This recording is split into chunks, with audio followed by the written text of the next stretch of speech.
आप अपने चैनल पे लोगों के साथ एनकाउंटर्स करते हैं जी। But encounter means you are talking to the people and you responding their words, उनके शब्दों को, उनकी बातों को।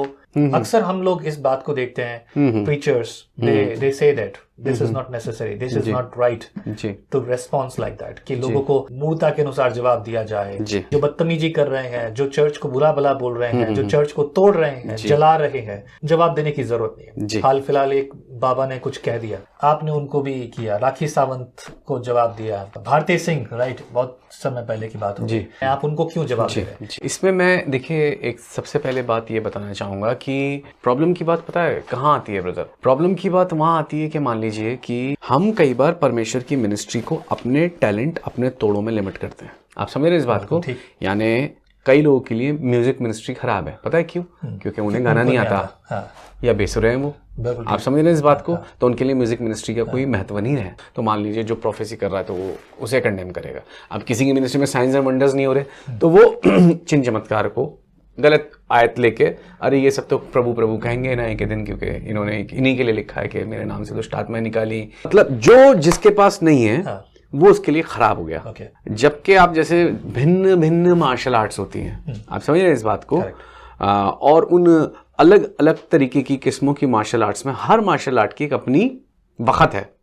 आप समझ रहे हैं? या कह लीजिए लड़ने के अलग अलग तरीके होते हैं, बॉक्सिंग भी होता है, कराटे भी होते हैं, कराटे भी होते हैं, जूडो भी होते हैं, टाइक्वांडो भी होते हैं, और अलग अलग तरीके की मिक्स मार्शल आर्ट्स होती हैं, बहुत सारी चीज़ होती है। तो बॉक्सर की एक अपनी वक़्त है, कराटे जो कर रहा है उसकी अपनी वक़्त है, जो जूडो कर रहा है उसकी अपनी वक़्त है। सबका एक अपना टैलेंट है, सबकी एक अपनी स्किल्स हैं और सबकी अपनी।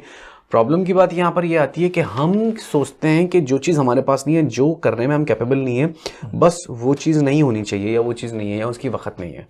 आप समझ रहे हैं? पर असली बात पता कैसे चलेगी? जब परमेश्वर ने किसी को उस चीज़ के लिए अपॉइंट किया, चुना, और वो चीज़ अगर इम्पैक्ट ला रही है और फ्रूटफुल भी है तो समझिए प्रभु की तरफ से है। दूसरी बात जो वाली बात है कि जहाँ तक बात आती है कि मूड को उसके मूर्ता के अनुसार मत दे।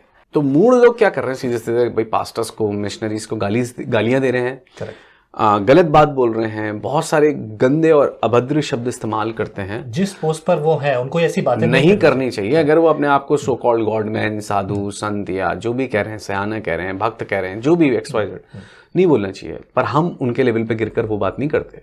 अगर हम उन्हीं के लेवल पे गिर के वो वाली बात कहेंगे तो हम उनकी मूर्ता के अनुसार ही उन्हें जवाब दे रहे हैं। लेकिन जब हम उसी बात को लेकर उन्हें आत्मिक अधिकार, उस अथॉरिटी में जो मसीह यीशु में हमारे पास है, उस अधिकार से उनसे बातचीत करेंगे, आप समझ रहे हैं इस बात को?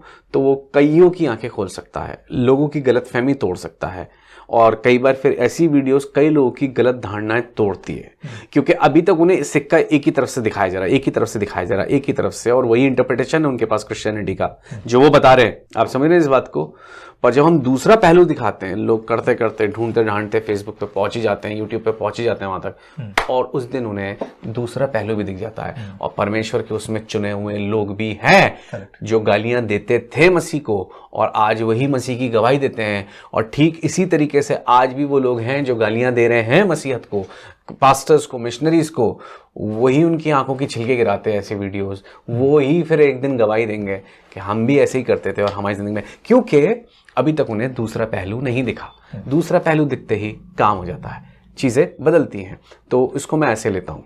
तीसरी बात इसमें जो मैं ऐड ऑन करूंगा वो ये करूंगा कि ऐसी चीजों को क्या कहते हैं कि मान लीजिए कि आपने सर्फिंग जो लोग करते हैं उनको देखा होगा, जो पानी पर एग्जैक्टली है ना, सर्फ करते हैं। तो कई लोग ऐसे हैं जो सिर्फ समंदर को धूप लेने के लिए बस वहीं तक एंजॉय कर रहे हैं, समुद्र की गहराई में उतरने की हिमाकत नहीं करते वो लोग। वहीं तक है उन लोगों के लिए, समुद्र के पास सेल्फी ले ली, थोड़ा सा पानी डाल के एक दूसरे के ऊपर खेल लिया, और लहर आ रही है लोगों को डुबाने के लिए। तो कई लोगों के लिए वो चीज़ क्या है? एक टेरर है, डर है, वो उससे दूर रहेंगे।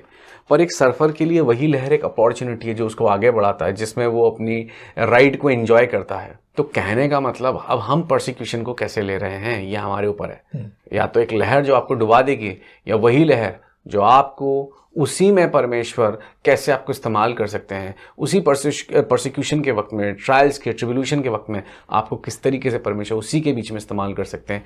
ये डिपेंड करता है कि हम उसको कैसे लेते हैं। उसी में प्रभु आपको ऐसा कर देंगे, आप उसमें खेलने लगेंगे।